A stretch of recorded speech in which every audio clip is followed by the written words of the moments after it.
just simply being able to deal with your food better. Most of the problems that we experience, and I know in my culture, I live in Southeast Louisiana, is we do most of our damage to ourselves eating and drinking. So if we can mitigate some of that by, or improve some of that by exercising, there it is right there. And if we're showing that higher intensity exercise is more beneficial, well, there you go. Welcome to Corporate Warrior, the podcast that brings you the best advice on how to improve your health, optimize performance, and maximize productivity. With your host, Lawrence Neal. This podcast is brought to you by HitUni.com. HitUni.com are a provider of amazing online courses for high-intensity training qualifications. HitUni comes highly recommended by the best in the field, including Body by Science co-author Dr. Doug McGuff, Discover Strength CEO Luke Carlson, and trainer and founder of Bay.com, Drew Bay.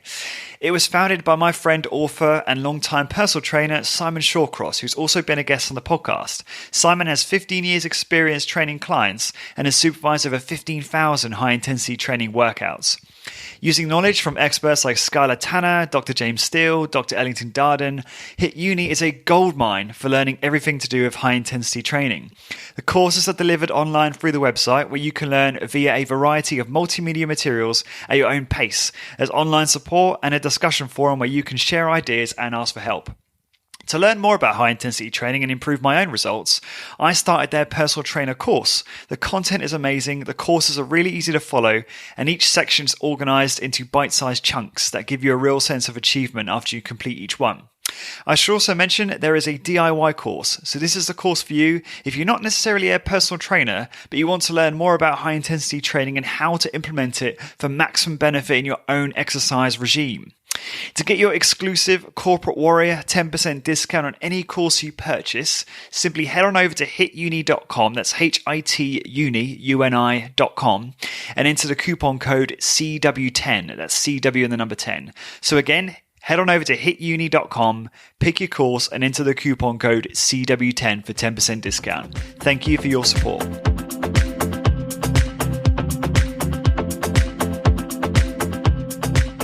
This podcast is brought to you by Vital Exercise, a one-of-a-kind personal training facility in the UK, owned and run by world-class personal trainer Ted Harrison. For over 30 years, Ted has been very successful in helping people achieve great results. And if you've seen the blog posts for his episodes on this podcast, you will see that he walks the walk. And at 56, he's a beast and in excellent shape. Operating from a high-intensity training base, Ted uses an eclectic mix of training styles to optimize results for his clients. Ted put me through one of the best workouts of my life and is someone I go to for advice often. To book a free consultation either at his facility in Essex in the UK, or to find out more about his virtual coaching, which includes personalized training, nutritional and motivational advice, please go to corporatewarrior.co/TED, where you can fill in a contact form or phone Ted directly. That's corporatewarrior.co/TED.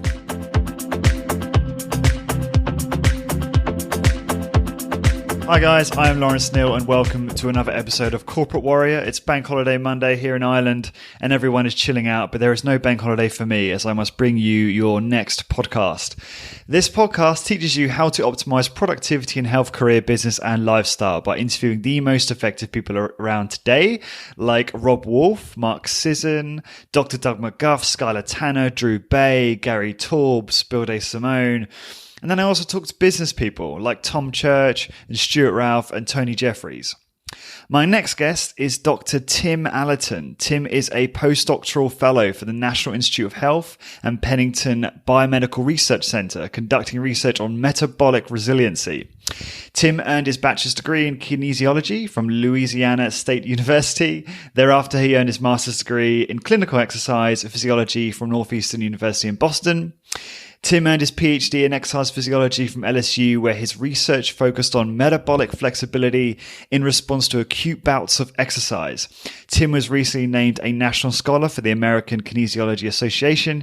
He is also an experienced trainer with over 10 years of experience working with clients and corporations, and is the founder of HitLab Incorporated, a metabolic testing and consulting service.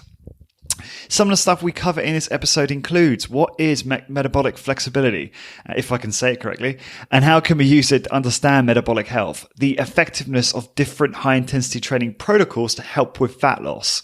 We discuss the ongoing debate related to training frequency and the other positive adaptations that come from things like high intensity strength training and high intensity interval training, and much, much more.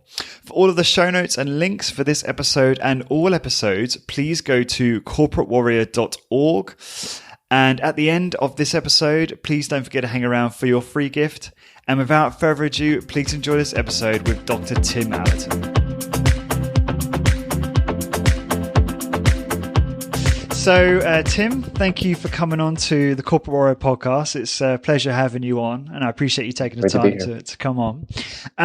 I'd really like, I guess, just for the, my benefit and also the listeners, for you to just kick off with a little self-introduction. You know, what's your background? You know, what projects have you been involved with? What are you involved in now? Some stuff about HIT Lab, just to give a bit of background. Yeah, sure. So when I went to college to study kinesiology, most of the jobs were in athletics, and people kind of had the mindset of sports performance athletics and things like that. And it was really my exposure to cardiac rehabilitation, seeing how exercise can kind of be used as a therapy to rehabilitate people, not just from the, obviously components of body composition, the aesthetics that come with exercise and people's perceptions of exercise, but really how exercise could be used as medicine. So, then I went to get my master's at Northeastern University in Boston, and I was exposed to lots of great practitioners in different hospital settings and different clinics, and that's where I really caught the research bug to getting introduced to some research projects, looking at muscle metabolism, looking at sarcopenia, muscle wasting, looking at resistance training as a therapy to reverse sarcopenia. So that's what kind of got me interested. So when I finally landed back in New Orleans, my hometown, I was looking for a place to kind of practice clinically. Because I had, for the few years leading up to that point, I'd done personal training in a traditional sense where you have your clients, you do some cardio, some weightlifting, things like that, but nothing what I considered really like challenging in terms of like the intellectual aspects of exercise.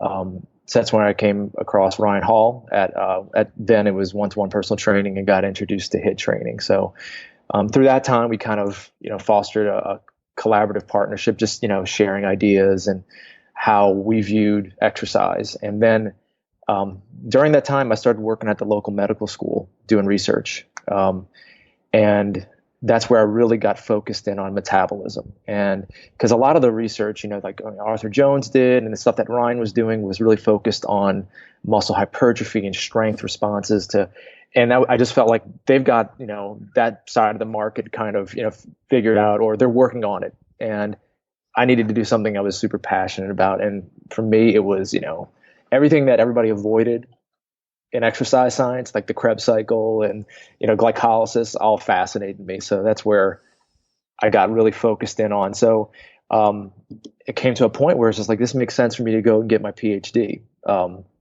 So I went to LSU, Louisiana State University, to I started out and interested in inflammation, and kind of really focused in on this concept of metabolic flexibility. And in the whole meantime, having an interest also in business, having my own clientele, I said, what part of the market is not really being addressed in terms of, the trainers bring their expertise to, programming and providing exercise programs for people and, giving them counsel. But I figured, I need to take the techniques that I'm learning in research, looking at metabolic rate and metabolic flexibility, and bring them to people. So we can kind of start to okay, we got all this great stuff out there. Let's bring it to people so we can actually get some data on people and, utilize the actual science to help people. So that's where the HIT Lab concept came in also. But really since then, my focus has been studying metabolic flexibility. When I started my postdoctoral fellowship, I'm kind of on the basis of looking at exercise as a therapeutic modality to increase how flexible our metabolisms work. So that's kind of the long short of it. that was nicely put. I'm. If we've got time, I'd love to ask you some questions about HitLab. I think it's a wonderful business model from what you alluded to in your email. It's just, it's very clever, and I think you did well to kind of pursue that. But firstly, I'm quite interested in your PhD around the kind of metabolic flexibility stuff. Can you elaborate on, I guess, what that investigated and what that is exactly, so people can understand? So the concept of metabolic flexibility is actually quite simple. Simply put, it's basically when fuel is available, whether it be fat or carbohydrate, your metabolism should adjust to burn that fuel source. So the best example I can give is like when you wake up first thing in the morning, you haven't eaten anything for approximately 8 hours. So during that time period, your insulin levels drop pretty low because there's no carbohydrate in your system, and that's the time period where you should be burning fat. When you wake up first thing in the morning, you're burning fat. That's the primary fuel source. Immediately after you eat, even if it's high protein, high fat, high carbohydrate, whatever it might be, your body is going to secrete some insulin, and that insulin works to push the carbohydrates into the skeletal muscle where they can be oxidized, where they can be burned up. And we can measure that very simply using something called a metabolic cart. And we can see the shift from that you should be in that heavy fat burning area, that zone, and shift fairly precipitously to burning carbohydrate, and then come back down to burning fat again. That dynamic of shooting up, burning your carbs, and then coming back down, burning fat again, that is what metabolic flexibility is. So what we've seen is that there are people that are metabolically inflexible, type 2 diabetics, obese people, or even people that are just in fairly poor physical condition, have a limited ability to shift their substrate or their energy utilization to the degree that they need to.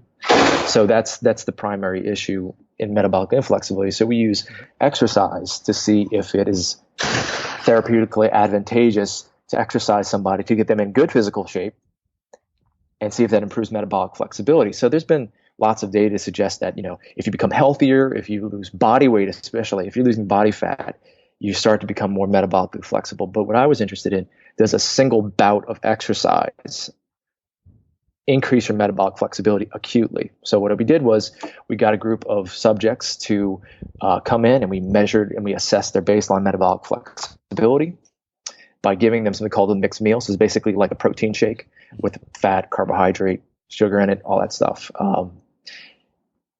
Then what we do is we have them do 20 minutes of HIIT, or high intensity interval training, because I know the two, if you just say HIIT, people think high intensity training. Yes, they add the additional I in there, so it's interval training, so people don't get confused. But we were interested in high intensity interval training, and we did that.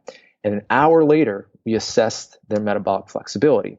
And to add a little extra nuance to it, because I'm very interested in how the time course of exercise works, is we repeated that measurement 48 hours later to see how long the effect lasted for. Could you sorry to interrupt, could you just elaborate on the exact protocol for the high intensity interval training? So the high intensity protocol, for the high intensity interval training protocol, I decided to go what's called the practical model. Basically, it's a minute on, a minute off. And you do that 10 times for a total of 20 minutes. I did that basically because the other approach would be called like the Wingate based approach, where it's kind of that all out effort with lots of rest in between. Some people can do it pretty well, some people can't.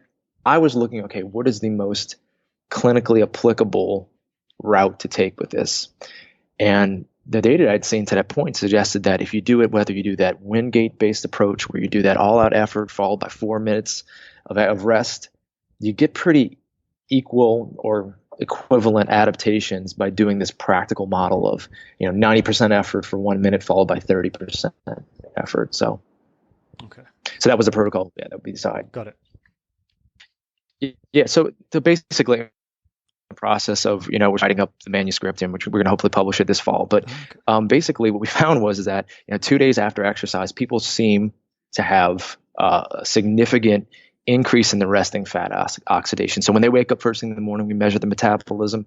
They're not burning more calories total. Their energy expenditure is high, but they're burning higher percentage of their calories coming from fat. And that alone seems to predict how flexible their metabolism is when we actually give them their mixed meal drink. I mean, we can measure flexibility. So it seems that, when your resting fat metabolism is pretty important, kind of dictates how your body is going to respond when you actually eat. And that was pretty interesting. It supports a lot of the data out there, but we have a really clinically and practical model to show that. Cool. So how effective do you think a protocol like the high intensity interval training protocol you described is for fat loss in general? A lot of it's very hard to say, because when we try to match these exercise bouts, you try to compare apples to apples to apples, energy expenditure seems to be the biggest deal. Just how many calories are you burning during the actual exercise session? In terms of a mechanism of burning body fat, I think it's a good mechanism, because it is intense, and a more intense exercise definitely promotes greater fat oxidation past exercise. So in terms of like your ability to burn fat, I think so far, just looking at the acute bout, I would say, yeah, it's a pretty effective mechanism, but so is pretty much any high intensity exercise. Okay. So if you're putting that into a resistance training context, how would you elicit the same effect? Is it just, would you have to, for instance, like a lot of high intensity training people will do, say, like a big 5 from like Body by Science, and they won't have rest between machines. They'll literally sprint to different machines. I believe that maybe to elicit that same response, if not drive deeper fatigue or both. So how do you, is it as simple as any high intensity training protocol will elicit that same effect? I think it's a great question. And I think a lot of it has to do with your level of comfort with the exercise in terms of how adapted are to how. So when you first start off doing HIIT training, I know when I was the first 3 or 4 sessions, I was wiped out. I never had done anything that intense in my entire life. And, the subsequent training sessions, you start to become a little bit more adapted to it. So basically when somebody does, like a big 5 routine, when they first do that, it's going to be, if they've never done that before, they've never been exposed to that stimulus, it's going to be pretty profound in terms of the metabolic effect that it has. You're going to see substantial, post-exercise oxygen consumption, which is kind of the, one of the calling cards of high intensity training, is that it does have this component to it. However, as time goes on, you're going to find that effect diminishes the more acclimated you get to that training modality. So yes, I think in the short term, yes, you do that does achieve what the goal that it set out to meet. But I think as time goes on, we kind of become adapted to these things out of several survival mechanisms. And it's not as metabolically robust as it once was. So I think that's why it's important to incorporate, different training techniques in terms of, we talk about, adaptive training techniques to, tweak the stimulus a little bit. And I think that this might have some benefit in terms of improving the metabolic benefit of exercise, especially if HIIT.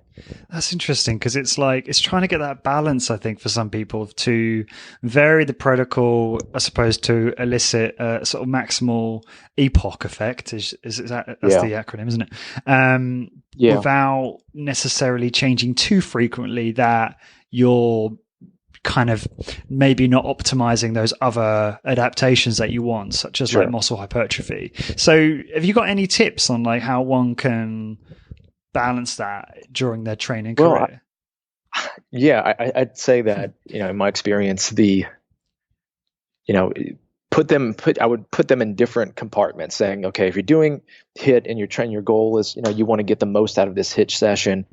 And that doesn't, you don't have to do just only HIIT. I would say that, modifying things in terms of, maybe one day doing intervals, one day doing, a high intensity, big 3 or big 5 routine, I think would be a great, mix, way to mix it up. Because you do have to tweak that stimulus after a while. I know a lot of your guests have come on and talked about, trying to maximize muscle hypertrophy and strength, things like that. But if that's your goal, then apparently that doesn't, the metabolic benefits of that are not going to be reaped, until you've, achieved some adaptation. So if you put on some muscle mass over time, that muscle is going to require a greater amount of calories to sustain. So yeah, you'll get some benefit from that. But I mean, I would just say looking from a dose benefit response, if you're doing your strength training, do that on certain days. And then on other days, add that little extra stimulus of, high intensity interval training, or even, I know a lot of the goal of your podcast is looking at maximizing efficiency, but for somebody that doesn't do a lot of exercise, going for a 30-minute jog is pretty tough. So you don't need to start off doing, go look for the best high intensity interval training protocol right away. Sometimes it might involve just, if you're going to do, a jog, add, 30-second sprints somewhere in the middle of there. See if you can, give yourself that little extra stimulus. So if you kind of embark on that type of approach, so you have your high intensity strength training and then you do your high intensity interval training separately, would you still want to vary the high intensity interval training protocol in order to, so that you don't adapt to it and then your economy improves to the extent that you don't have that kind of epoch effect that you're after? So like, for example, like let's say you go jogging and then you do like, that kind of like 1 minute on, 30 seconds off approach where you'll sort of jog and sprint. Like maybe you would change the timings or the protocol or something like that, or would that be like completely pointless? Yeah, there's the thing about exercise research is that it's really hard to answer every single permutation of every question because all these variables change. But what I will say is that what I've noticed clinically and in research in my own business is that when people become adapted to a piece of machine, like if they're a runner, you can expect the better that they become at running, the more efficient they become, and the more efficient they become, the less metabolic carryover each exercise bout will have. So what does it come down to? Okay, well, can you alter intensity? Yes, you can definitely alter the intensity of that training bout, intermittently if you want, or just absolutely. And that will have an improvement in that carryover effect. The more trained people become, absolutely, what I found, higher cardiorespiratory fitness, they can expect less after the bout of exercise, which stinks for a lot of people because they kind of rely on the fact that like, I burnt all these calories and I got this, added fat burning effect after. It's like, yes, you do, but it's going to decay more quickly because as an organism, as a person, you become much more efficient. So one of my recommendations to people is to alter the modality. If you're going to do, if you love to cycle, you're going to be very proficient at cycling and you're going to be more efficient, burn less calories for every bout. You'll be able to go longer, stronger, all that stuff. However, if your goal is to kind of get your metabolism going, you might need to be, running every once in a while, swimming every once in a while. Find, a piece of equipment or find a sport or something that you're not familiar with. And that's a stimuli that you cannot, that you haven't adapted to yet. So that would probably provoke, a nice metabolic response as well. But in total, the better shape you get in, the less effect each bout of exercise seems to carry over.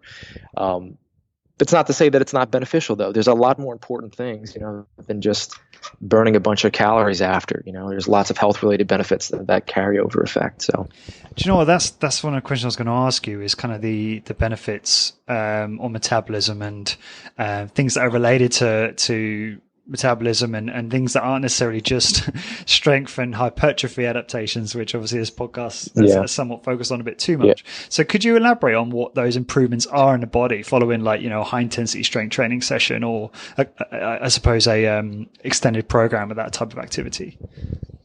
Yeah, I mean, it's hard to walk into a gym or, talk to your client and say, oh, your insulin sensitivity is going to be improved so much, and they'll really jump onto that. But, when I look at, as a practitioner, I've always felt like my job was to, promote the benefits of exercise, but, you don't have to give everybody, the whole spiel about, insulin sensitivity and, increased, muscle-derived factors like myokines that we think have beneficial effects on cognitive performance.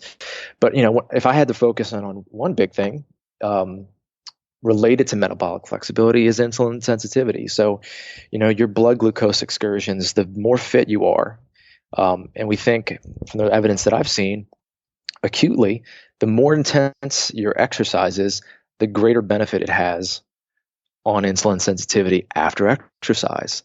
So if you're exercise, I became kind of familiar or motivated to study this concept. I read Tim Ferriss's book, The 4 Hour Body, and he had mentioned the damage control component of exercise. And he had interviewed a researcher that had said, it's possible that, what you're describing might actually work. So I'm okay. Well, I have the means to do that. I'm in a lab. I study this stuff. So do you actually have this damage control like factor where, if you can exercise, does it impart you with some kind of enhanced sensitivity to insulin when you do eat? Does it mitigate some of the damage? And we have some evidence to suggest that, yeah, we think it does.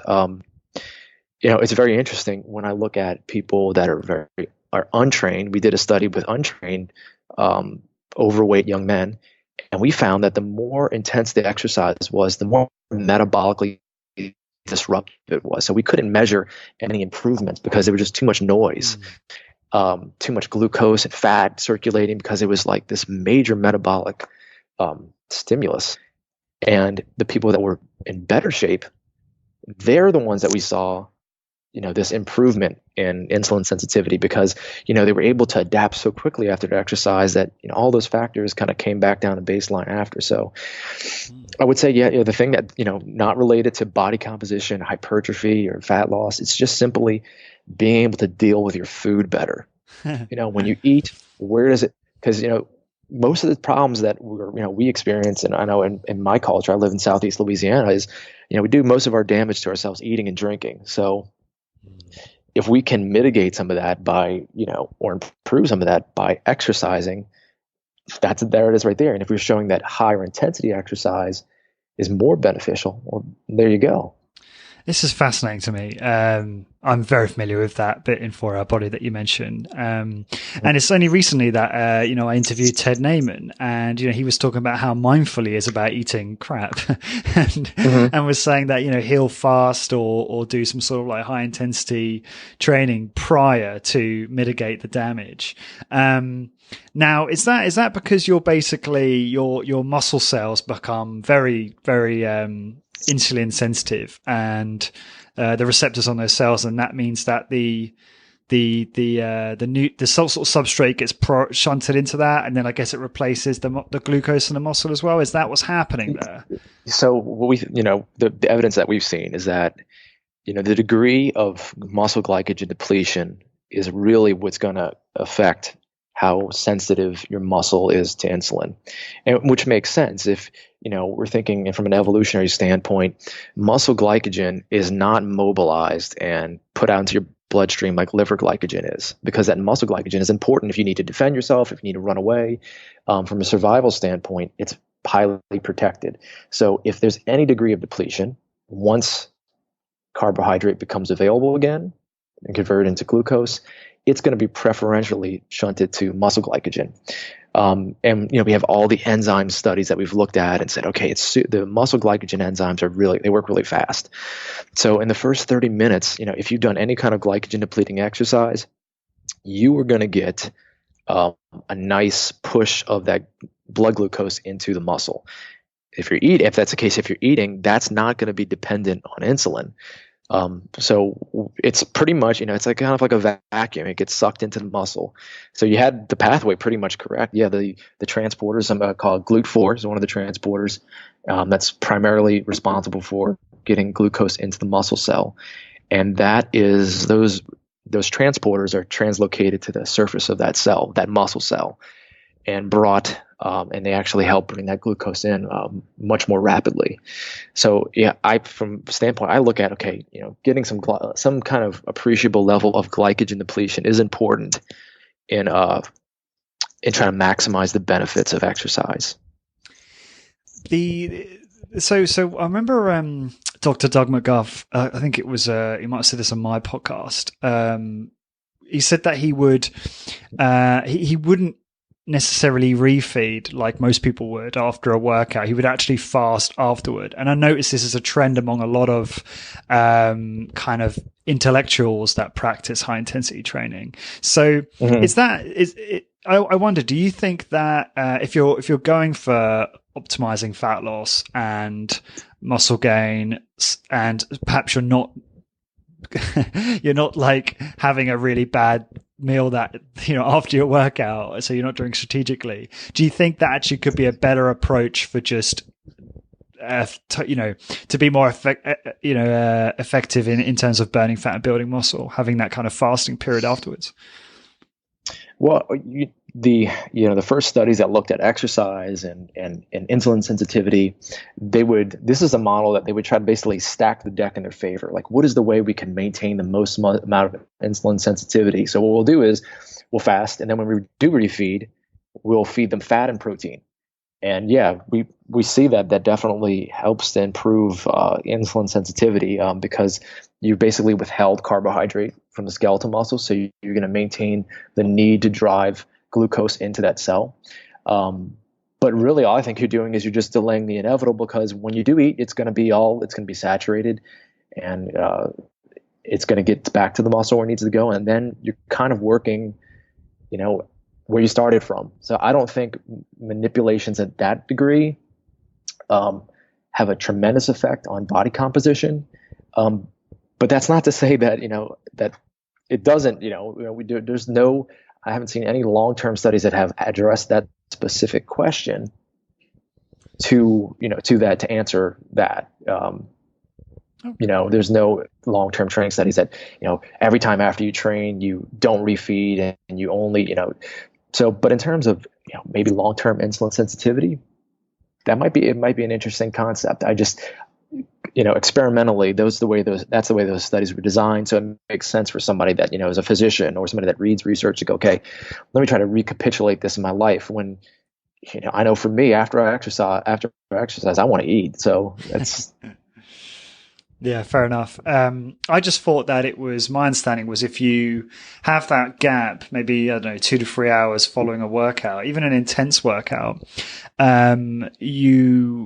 one can, again, I've probably got this pathway totally incorrect, but you could mobilize fat stores to replenish that glycogen that way, as opposed to it being new substrate. And is that totally I think that is plausible. But yeah. So basically, after exercise, those the lipolysis hormones, they're gonna keep liberating. They're gonna start to come down after exercise, obviously, but you have lots of fat that's mobilized. But the degree, so the issue is that with fat utilization, it's never the supply that's the issue. We have tons of it circulating. The issue is not, okay, can we keep mobilizing fat? That's not the issue. The issue is, do we have the capacity to oxidize, to burn that fat? And that is limited by transport into cell. And not to get too mechanistic with you, but the mitochondria of each muscle cell has a certain capacity to utilize that fuel. And you're not going to utilize a ton of it after exercise. You're going to utilize some of it, obviously, but the more well-trained you become, you're going to start to utilize less of it. And all those hormones are going to come back down to baseline, and you're going to kind of be left. So in terms of manipulating it to, for that purpose, I'm not sure you get that much greater benefit, because it has to come down to, is the juice worth the squeeze on it? And I'm just not positive that that manipulating that component of it might be. But it's not to say that there are not other unrelated benefits, for sure. Cool. So in my study, we waited an hour after exercise and then measured metabolic flexibility, and so we kind of took that into account a little bit. So there's some really good reviews that look at insulin sensitivity after exercise and muscle glycogen depletion being a major factor, and how fast muscle glycogen is replenished.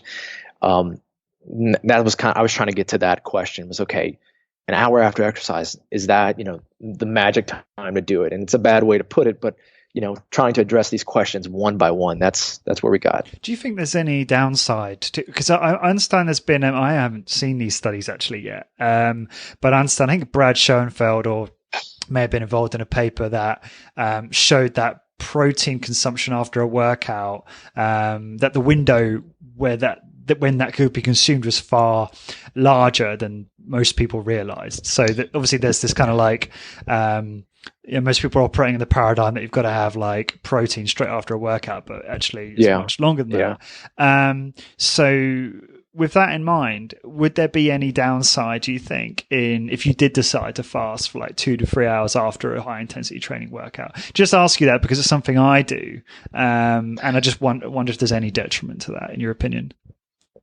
I don't think so. I think as long as you're metabolically healthy, meaning that you have no signs of prediabetes or diabetes, that would impair, your glucose, your glycogen breakdown in your liver to maintain blood glucose levels. If you feel, the best way to assess these things, how do you feel? If people feel like, they have no energy after, and they have these big fluctuations in mood after exercise, but they're fasting, that might be a good way to to sort out, is this actually helping me? I think it's hard to remove how you feel from exercise. Is it beneficial for you? And when you're describing, if you're getting after high intensity workout and you're able to fast for 2 hours and you have no issues with that, I think you're perfectly fine doing that. The issue for some people is that they don't feel fine. So I wish there was an easy way to answer that. It's just, you kind of have to, even as much as science as, we put on science, it can't answer everything. But from, an adaptation standpoint, I think that maybe is what you're trying to get to. I have seen the data that supports that the window of opportunity to get protein is bigger than we thought it was. And to be honest with you, there was no real good studies to suggest that immediately post-exercise was the best way to go about it. Because I know I've seen studies that have looked at protein before and protein after, and then doing both. And I've seen some good data suggest that some protein before, some protein after, actually, after you work out, it seems to be good too. It's just, I think we don't really get to look at protein metabolism and metabolic flexibility because we're kind of looking at fat and carbohydrate metabolism. Because as a whole, the breakdown of protein to form new energy isn't a huge contribution, but it's not to say that people that are metabolically flexible can deal with their protein better after they eat. Older people have something called anabolic resistance, and so, after training or after lots of protein, they can't seem to get protein synthesis started back up again. And I tend to think that those people might have some kind of degree of metabolic inflexibility, that they're not able to utilize the fuel when it becomes available. So it's definitely fertile ground for new research.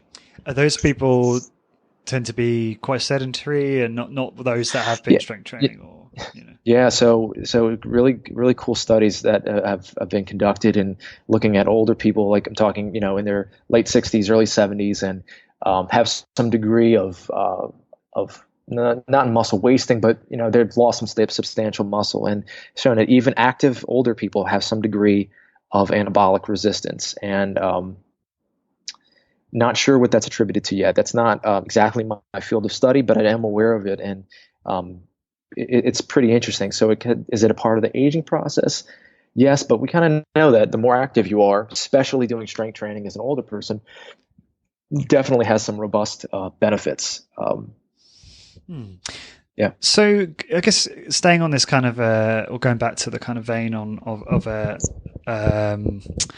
fat loss. I think most people, not most people, but most of my listeners who are particularly sharp on this stuff, would agree that exercising for calorie burning effect is not a very good way to accelerate fat loss, and that most of it's going to come from their diet and kind of like dialing in that.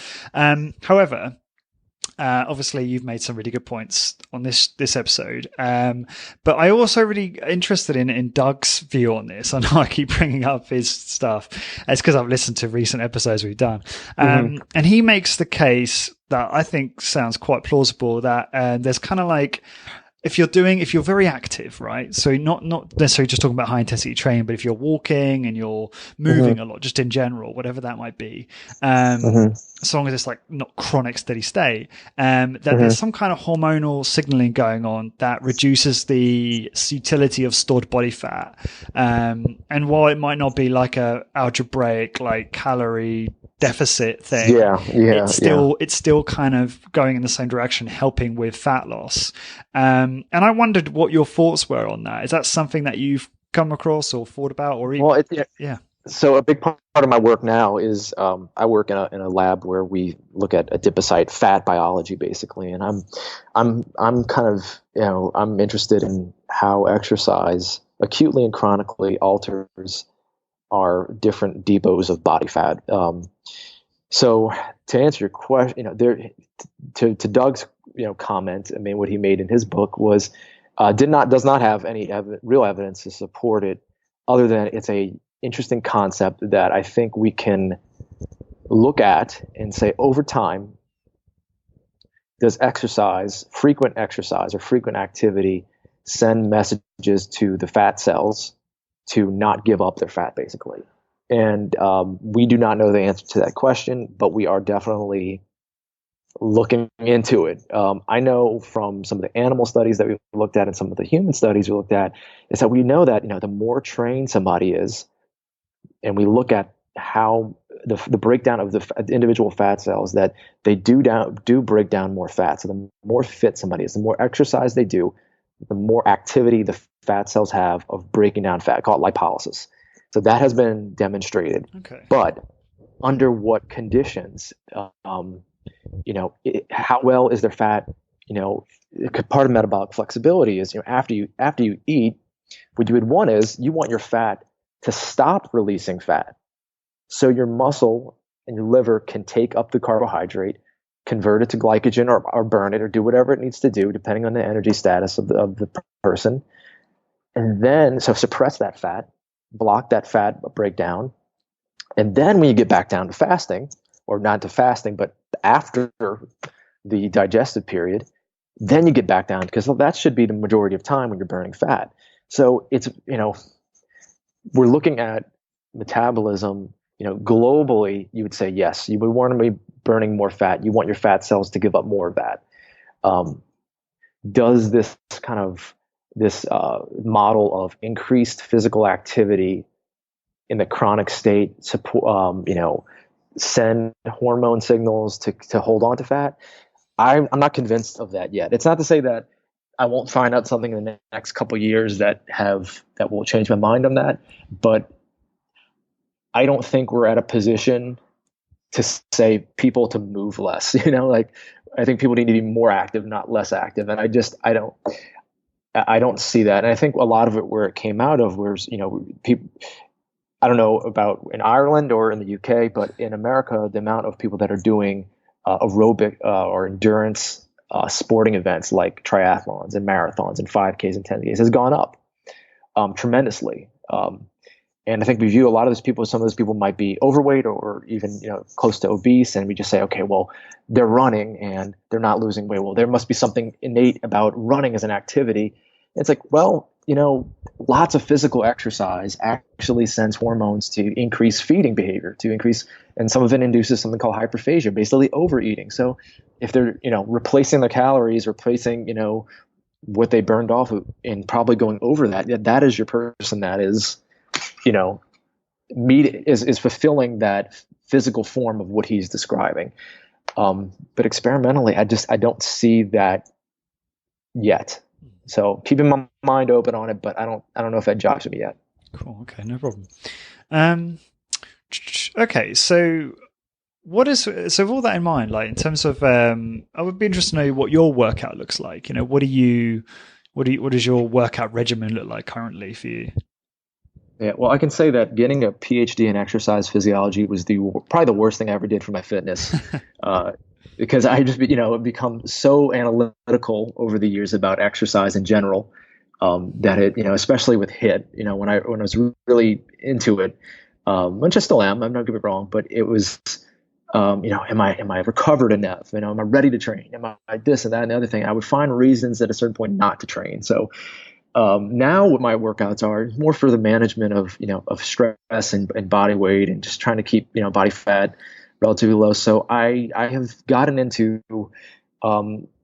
playing with different exercise modalities, doing the rower, doing self-propelled treadmills, doing things that I used to like doing because I was, very involved in sports and trying to have fun when I exercise, which is a crazy concept for most people. So doing things, box jumps and kettlebells and things like that, just to mix it up. And then 2 to 3 days a week, I'll do some strength training with whatever I can find these days. Because working in a lab, you're sedentary most of the time. So I'm just trying to counteract all my sedentary time with lots of physical activity. So when I first started doing HIIT, I found that I had these great responses to it, and in terms of adding muscle and losing body fat, and I'm just trying to get back to that point, where you spend a few years and you're relatively sedentary, and trying to get back to the point where I can actually enjoy training and have that vigor for training again. So the week is kind of like 2 to 3 days of this, 2 to 3 days of that, with a couple of days of recovery. No magic stuff there. What is the actual strength training? What does your strength training workout look like in detail? So I try to do pretty much all compound movements, and try to do movements that I find I have the most success in. So I have relatively long arms, and I find that doing things like bench press and any kind of pressing movements are challenging for me. So just the physics behind that it's challenging for me. So I've tried to do things where I've incorporated more things like push-ups or weighted push-ups or dips or things like that, where I feel like I have a greater chance of success in terms of the ability to get some substantial level of fatigue. And then things like, I just started getting back into squats, which I haven't done like 5-6 years, just to, I'm kind of getting just back into just how do I train myself again? And that's been part of the interesting part. But it's between 7 to 10 exercises, big muscle groups. And then I've tried to play it around with the amount of sets that I do also. I used to be a very strict 1 set, higher weight kind of guy doing the HIIT training, but I'm just experimenting with the stimulus at this point. So I'm kind of in a transition state of I've done HIIT for over 10 years and had great results with it, but I find that this new way of training, new to me at least, is kind of just interesting. I'm trying to see the changes. So I'm pretty objective about things, and I do a good job of keeping track of my data. So I don't know. Ask me in 3 months and I'll tell you how I feel. Cool. Do you get a chance to listen to any of the debates on the podcast recently about training frequency? Yeah. I mean, yes, I think that it's like everybody on your podcast, I think, has done a really good job of representing their point of view. And I definitely have respect for, the practitioners and scientists that are on it. But I've found recently that I have done better with a little bit increase in the frequency. And I think if I had to wrap my mind around, okay, what is a mechanism for this? So, initially, and I know it's been brought up on your podcast before, the repeated bouts effect, and how after, you become accustomed to a training stimulus, you kind of not inoculate yourself, but you protect yourself from that same degree of damage and the potential harmful effects of it, and actually performance damaging effects of it. So you're not able to train as hard. So I have probably reduced my training intensity a little bit to say, okay, what's going on with the frequency issue? And just from a point of view of managing stress and managing, trying to burn more calories, just be more physically active, I found that the frequency for me, even adding 2 to 2 training days a week, has actually improved. I don't know if it's improved my strength necessarily, but I definitely feel better. And right now I'm kind of just going, okay, well, how do I feel in response to this? And I don't feel fatigued. I don't feel like I can't complete the training session. So I think that frequency might be the new intensity in terms of, how we view the adaptations, the long-term adaptations to strength training. I think it's an interesting tweak to the stimulus that, okay, well, next, is it just novelty? Is it just doing different things every single time that seems to promote, this increased benefit? There's lots of room to explore. But yeah, I think the frequency question is very interesting to me. And I know there's several labs around the country that are looking at it. And just for those listening, for some context, we're referring to a study that I think was done by Jeremy Lenicky and colleagues, and it was peer-reviewed by James Steele, Dr. James Steele, which hypothesized that increasing frequency but sort of modulating volume might be more effective at increasing muscle hypertrophy. Damn it, I said we weren't going to get into muscle hypertrophy. That's okay. No. All roads typically lead back to big muscle. And I appreciate that. But, I would like to look at that question, but look at it from in terms of a health standpoint, a metabolic flexibility standpoint, we don't actually know a tremendous amount from the metabolic standpoint and the insulin sensitivity standpoint and the metabolic flexibility standpoint of a single bout of strength training. We don't know. That might be a completely different ball of wax than looking at interval training or continuous exercise. There might be biphasic relationships in terms of insulin resistance followed by insulin sensitivity that we just have not explored yet. And I know I'm definitely going to be looking at that, but yeah, everything ultimately comes back down to how big can you get? It's interesting because I've been playing around with this lately, and I've been doing kind of like a A/B routine 3 times a week, but then I also play basketball on a Sunday, which can be quite intense, especially on the lower body. And I just noticed, and obviously there's a certain amount of individual variability with this. And I noticed for myself, and I feel like I control my variables fairly well, that I need more sleep when I train this frequently. Mm-hmm. So I'll wake up and I'll be like, I need another hour or 2 hours. Whereas before I was kind of doing this frequency, I'd wake up, 6-7 hours sleep, fine, get started with my day. I also noticed that some days I'm slightly more lethargic. So that being said, my body compositions might have actually improved. So I might look better as a result of this, but I'm not even sure if that's true. So it could be that I think the trade-off isn't necessarily that worthwhile for me personally. Sure. I'm going to stick with it because it's interesting. It's kind of fun.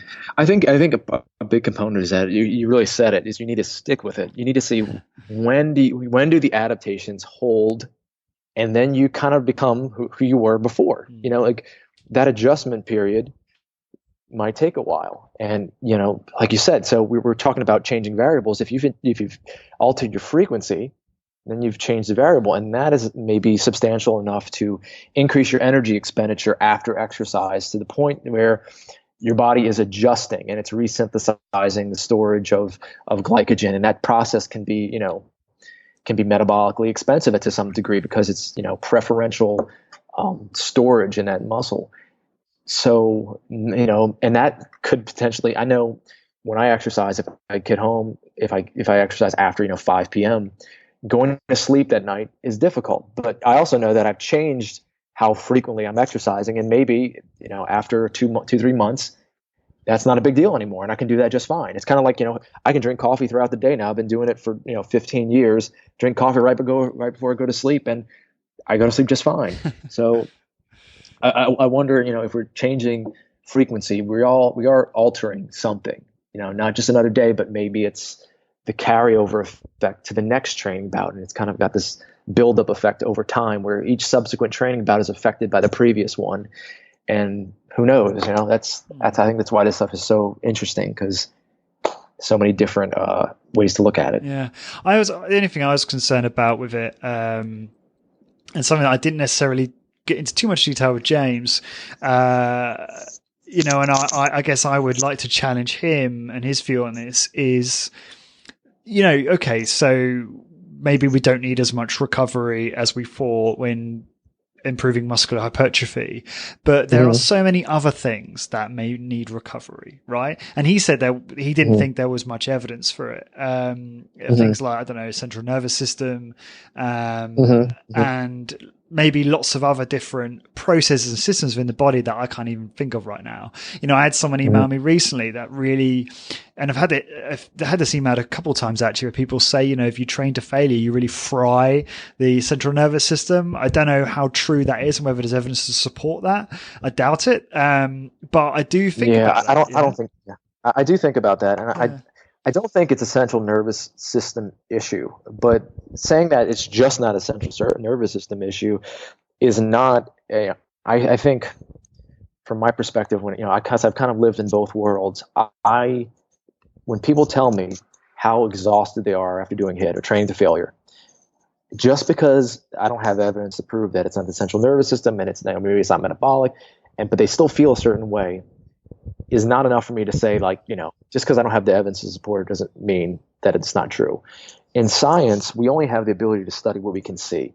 So if we don't even know what we're looking for yet, then we really can't address the question. So, the discovery of myokines has really been, one of the major things that transpire in exercise physiology research is there's new proteins, new targets that we can look at. And I have to give some validity to the fact that people, they feel, like they don't feel ready to train for the next bout. And I've had some practitioners in different, realms say well, maybe you shouldn't be training to failure if you feel that tired. But then you say, well, these people are healthy people and they're getting everything they want out of exercise. And, I think at a certain point, it becomes, just because I can't prove it doesn't mean it's not valid yet. And I guess, I know it doesn't really necessarily answer your question, but I do agree that with James that a lot of the literature doesn't support some of that. It does not mean that we're not, we just mean we haven't been able to find it yet. But I do think, from the HIIT community standpoint, I think we need to be careful. And I conclude myself in this too, because I was, I trained in it so long, is that the reason why we do something is probably just as important as doing it. So if we say that we're not training because of this phenomenon, but we can't accurately describe this phenomenon, we can be more general about look, if you're not ready to train, you don't feel like, don't do it. Or if you feel like, you need to recover more, that's probably a good indication that you're not ready to train again. But I don't think we should be applying mechanisms that we're not completely sure of yet, or that have been disproven to that construct yet. So I do say that, it is okay to say we don't know, we don't know why that is. And I don't think that that's a weakness of HIIT. I think it's if everybody kind of agreed on these things, this would all be boring to me. So the fact that it's still controversial, I think, is interesting, and that's why we're going to still kind of research it. Yeah, I agree, and I think it's important to note what you said and to underscore that it is sometimes just about, how do you feel? Do you feel like and I don't think I don't think that is not. I don't think that that's not important. I think it is important, but I do say, there are some people that I have trained personally, and we're getting to a point of diminishing returns where if their goal is to lose, body fat and they're only training every 10 days, and I go, okay, a major part of burning body fat are, some of the mitochondrial adaptations that are going to occur in the skeletal muscle, then you need a stimulus that is going to direct at that. And if the person is too fatigued after their HIIT bout to do any appreciable level of exercise after, then I'd say, okay, well, maybe we're not meeting our goals here. Maybe that's not, for diabetics, we don't want them going many days without exercising. The current recommendations are no more than 1 day off. And I'm talking about our traditional aerobic exercise. So I don't want them bedridden after, training. I kind of want to find the right balance. So yeah, it's I kind of lost my train of thought there, but that's some of it. Yeah. So what would you think? I know you don't have necessarily a prescription for that type of scenario, but if that was the case, that they were bad shape, wanted to lose a lot of body fat, and that, one workout would just fry them for 10 days or whatever, what would you recommend instead? A slightly, perhaps a high intensity interval training, or maybe a resistance workout with less intensity, not to failure, or what? I think it is one of the things I heard when I was an undergrad, and it is the simplest thing in the world, but it starts slow. Start slow, allow your body to adapt. kind of catch up with whatever's going on. Because if you haven't exercised, everything is intense, especially for somebody that might be metabolically unhealthy. So there is no harm in starting slow, even for somebody that's looking to optimize, as that I kind of use air quotes, to optimize any kind of strategy of exercise. That if you're really trying to take a systematic approach, start off slowly, see how it feels, because it's very hard to make assessments if you feel like crap. If you feel so, start off slowly and then build yourself up. It was very simple. I heard this, everybody's heard it, and it makes sense. So that's the way I would go about it. Cool. So I want to move over to diet, which is probably the most, even more controversial than strength training. I'd just be really interested to learn about your kind of position on diet. What kind of dietary recommendations do you have for the general population? Are you high fat, low carb, or high carb, low fat? Where do you stand on all this stuff?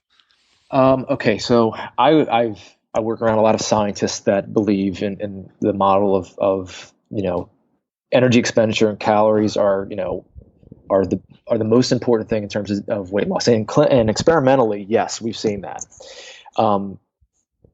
I think that, and this is, my opinions are formed by the research. A recent paper came out, and I can obviously send this to you so you can link it to for your listeners, that looked at how successful a weight loss program was for somebody.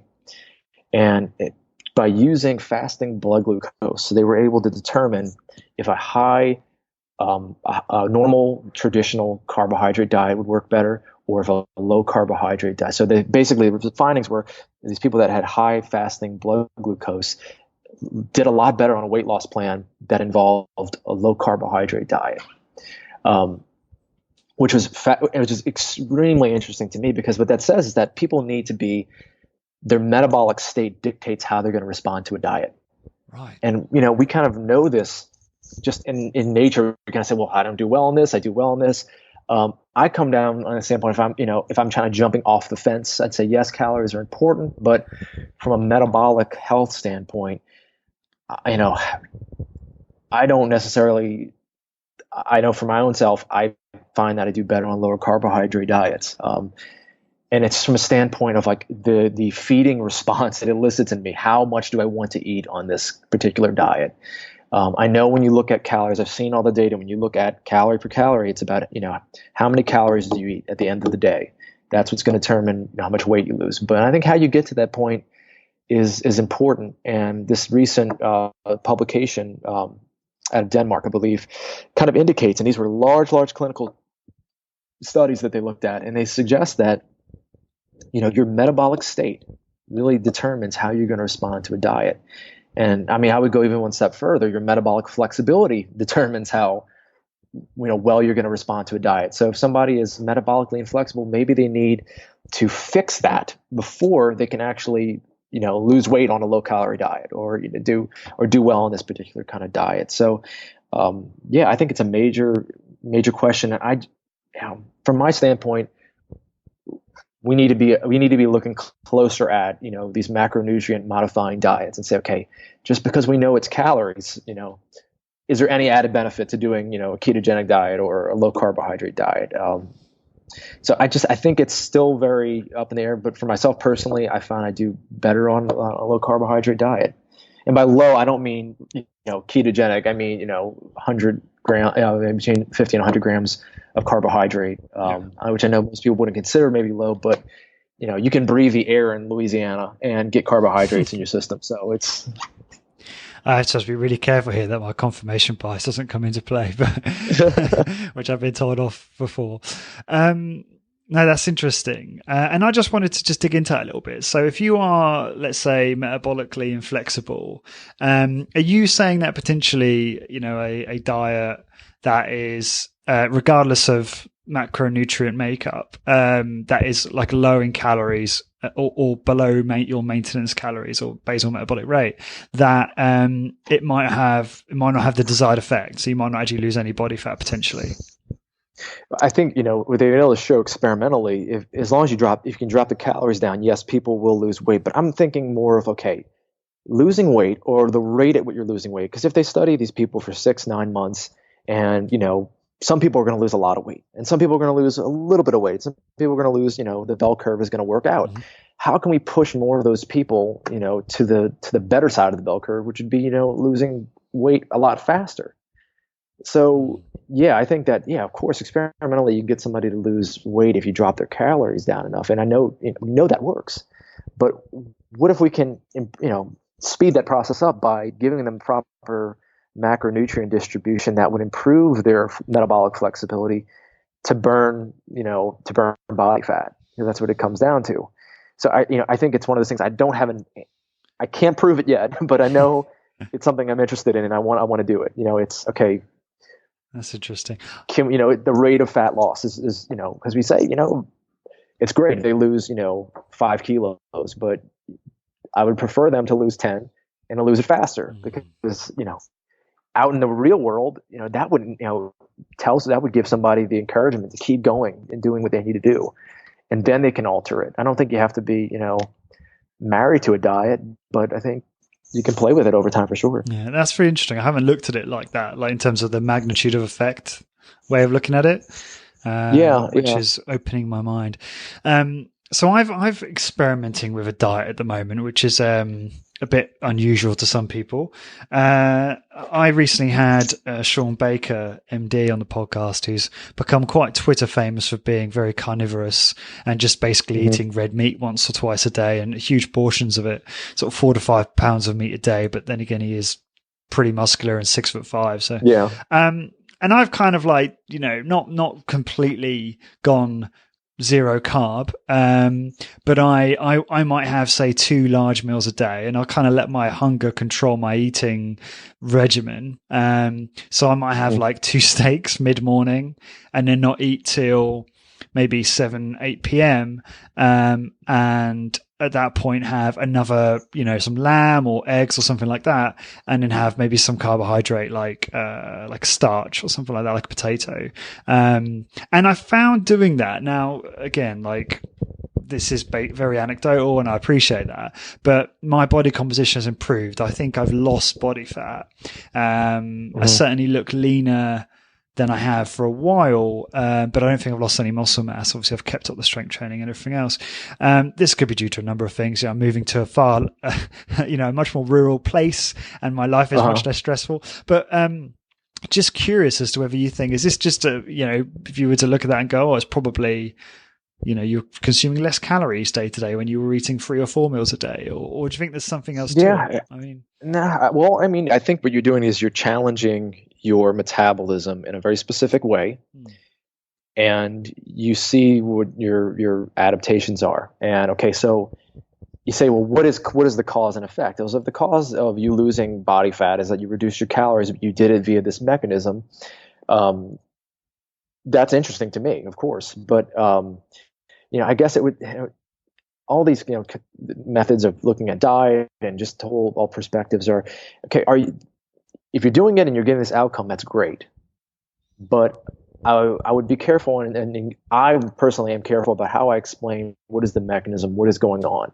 I do know, if you're reducing your carbohydrates a lot, you're probably in a ketogenic state, and you're mobilizing a lot of fat. Now, is that fat being oxidized? Yes, it's definitely being oxidized, because really your body has nothing else to do. A side effect of reducing your carbohydrate intake is also your muscles. You kind of lose body water too, and that's also another thing that people can interpret as I'm getting leaner. But if you're losing a lot of body water too, that is something you could be looking at. That could be visually what you're seeing. No, I'm not sure. I'm not sure what a carnivorous diet does, but it's definitely interesting to think that But it's definitely a metabolic challenge you're giving yourself, and if you're doing well on it, I'd say, hey, who am I to say? The nutrition is not necessarily my forte in terms of looking at vitamins and how is your diet considered a healthy diet? Because long term, I just don't know what that is, but. Yeah, I mean, my view of it is let's give it a try, see what happens. So, what does your diet look like day to day? Like, give us a typical day. I have two little boys. I have a 4 and a 6-year-old, and so I'm constantly eating like leftover portions of macaroni and cheese, and so But most days it's mornings are scrambled eggs. On my best days, I like lean proteins and lots of vegetables. And for dinners, it's since I'm cooking, we're cooking for kids and my wife, and it's a variety of things. I just everything I do, I try to make it very nutrient dense. So try to eat lots of dark green vegetables and some lean protein. And I try to a couple nights a week shut down eating, relatively early, 5:30, 6 p.m. at night. Kind of motivated by some of the data I saw looking at, longer periods of fasting and that kind of promoting fat burning. Just from a health standpoint, I just try to, control the times that I'm eating. So, but it's a very, it's a very boring diet, to be honest with you. It's fascinating. It's funny. I've had that, my diet's boring response almost, maybe for 40% of the time, which is really interesting because I guess eating really well and healthy is very simple a lot of the time. Yeah, well, I mean, I found that for myself, I typically do better when my carbohydrate content is just a little bit lower. If I focus more, I do a lot better with more protein and fats. I just from a energy standpoint and how well I feel throughout the day. I do need to be careful about the amount of sugar that I take in, or just if I go too heavy on the carbohydrates. And this is a personal preference, because I spend a lot of time, reading and writing, and I just want my focus to be sharp. So if I feel sluggish, it's not great. Yeah, fair enough. Coming up on time, I appreciate you've got a meeting. Have you got a few more minutes for some bonus questions, or do you need to wrap up? I do have to run, but Lawrence, if you want to do follow up or part 2, or you want to do later, I'll be free in about an hour. Whatever you want to do. Yeah, no, I won't be able to do today, but definitely up for doing a part 2, especially talk about your business as well. Yeah, cool. Yeah. Tim, sorry we ran. I guess got this was an important meeting. Just got scheduled. Sorry about that. No, don't be sorry. What's the best way for people to find out more about you and contact you and that type of thing? Usually through Twitter. I'm trying to be more active on Twitter, and I got like 60 followers, so I feel pretty good about that. So it's at Allerton X Phys. I do have a Facebook page for my HIT Lab group, which hasn't been very active either. But contact me through email. Or direct message through Twitter. It's fine. The emails, you can do timallerton@gmail.com is for any questions. So awesome. And to all those listening, to find this episode and all episodes, please go to corporatewarrior.org. And this has been awesome. I really enjoyed this, Tim. Thank you for taking the time. All right. Thanks for having me. You're welcome, and enjoy your meeting. And for all those listening, until next time, thank you very much. And I'll speak to you all soon. I hope you enjoyed that. Before you head off, head on over to corpwarrior.com to get your free ebook with 6 interview transcripts with some of my top guests, including Dr. Doug McGuff, Drew Bay, and Bill Simone, on how to optimize muscle gain, fat loss, and overall health in an efficient, effective, and sustainable way. These transcripts are not verbatim, deliberately. Instead, they've been transcribed in an easy read format to make it more enjoyable and easier for you to quickly pick out what you need and start getting results. To get your ebook, head on over to corpwarrior.com, that's CORP warrior.com, and enter your email address. Then check your email for an email from me with a confirmation link. Once you click the link, you'll be instantly redirected to a PDF version of the transcripts.